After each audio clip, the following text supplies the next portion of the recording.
Why is milk sold in square cartons, but cola in round bottles? You've probably never thought about it, but the answer reveals the hidden logic behind half the world. 5 puzzles, and by the end, you'll start seeing things like an economist.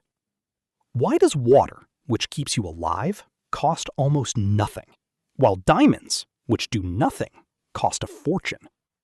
Why does the same coffee cost one person more than another, and the shop already has a way of telling who's who? These look unrelated. They're not. Almost nothing here is random. Most of what you see is shaped by incentives, and once you spot it, you can't unsee it. Back to the milk. First, kill the obvious answer. It's not that square saves material. For the same volume, a round cylinder actually uses less material than a box. So why square? The answer is marginal cost.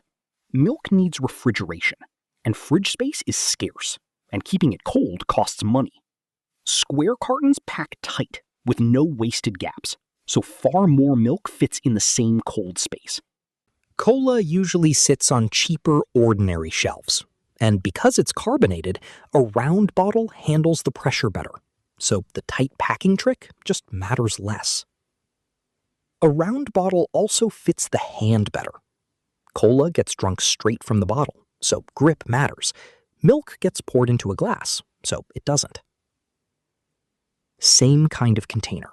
Different use, different costs, a completely different best shape. That's lesson 1. Every design is a compromise under constraints.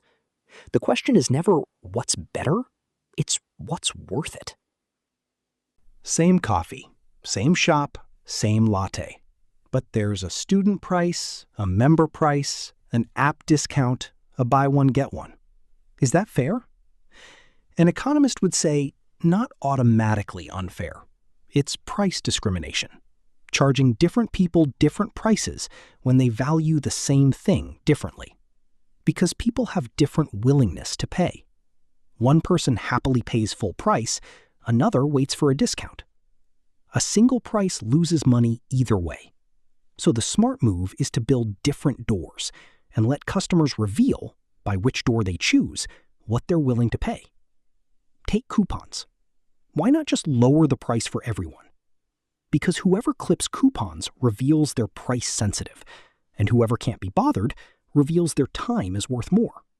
The coupon sorts people automatically. Same trick with flights. Book a month early and it's cheap, the price-sensitive vacationer. Book last minute and it's expensive, the business traveler who can't miss the meeting. Price discrimination isn't always a scam. Sometimes it lets more people buy at a price they can accept. Other times, it simply helps the seller capture more of what buyers would have paid anyway. But here's a deeper puzzle. Why are some genuinely useful things dirt cheap, and some nearly useless things absurdly expensive? The famous diamond and water paradox. Without water, you die. A diamond is basically just shiny. So why does the diamond cost thousands of times more? It stumped economists for centuries, until one idea cracked it: marginal utility. Utility is the satisfaction something gives you. Marginal utility is the extra satisfaction from just one more unit. Water has enormous total usefulness, but the next glass is easy to get. You've had 8 today. The 9th adds almost nothing. A diamond does far less for your survival, but one more diamond is much harder to get, so buyers will pay more for that extra unit. So market price follows marginal value, the worth of one more unit, not the total importance of the thing. Same with talent. Top stars don't earn fortunes because they work 10,000 times harder. They earn it because rare, hard-to-replace talent can move millions of dollars. And one great programmer's work can serve millions of people at once. The real lesson? Scarcity often sets market price more than usefulness. The priciest things aren't the most useful. They're the hardest to get. But sometimes, even when everyone knows the best move, The group marches straight into disaster. You're at a concert. The people in front stand, so you stand.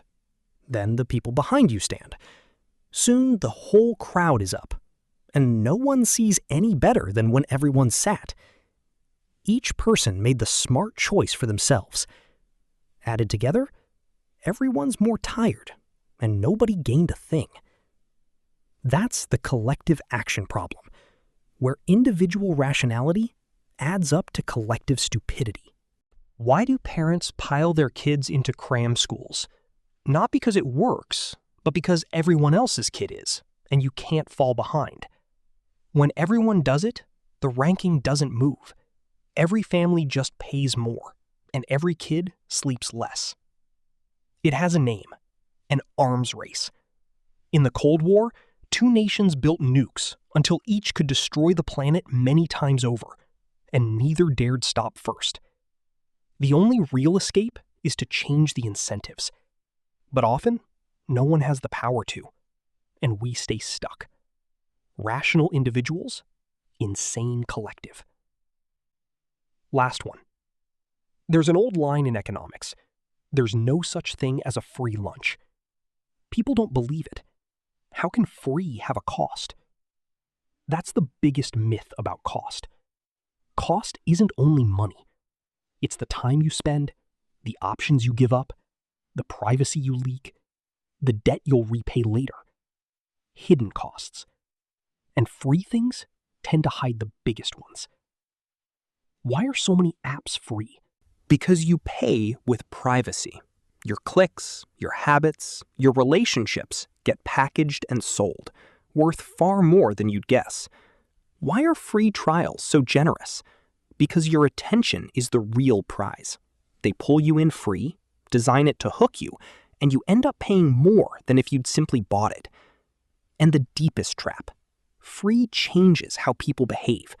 Make returns free, and people overorder, then send back piles. Make shared bikes free, and people leave them anywhere.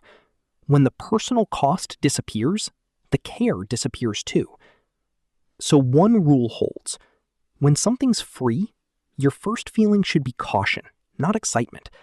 Either you've already paid without noticing, or you'll pay later and more. Step back. Almost none of this is chance.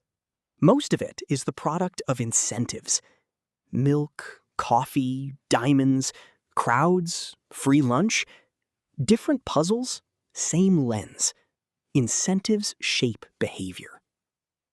Economics isn't really the study of making money. It's the study of how the world actually runs. Look through the lens of incentives, and absurd things start to make sense. You stop saying, "That's not fair," and start asking, what incentive made it this way, and what would have to change? In a world full of fog, clarity itself is a massive advantage. That's 5. You've got the lens now. Stay curious and stick with me.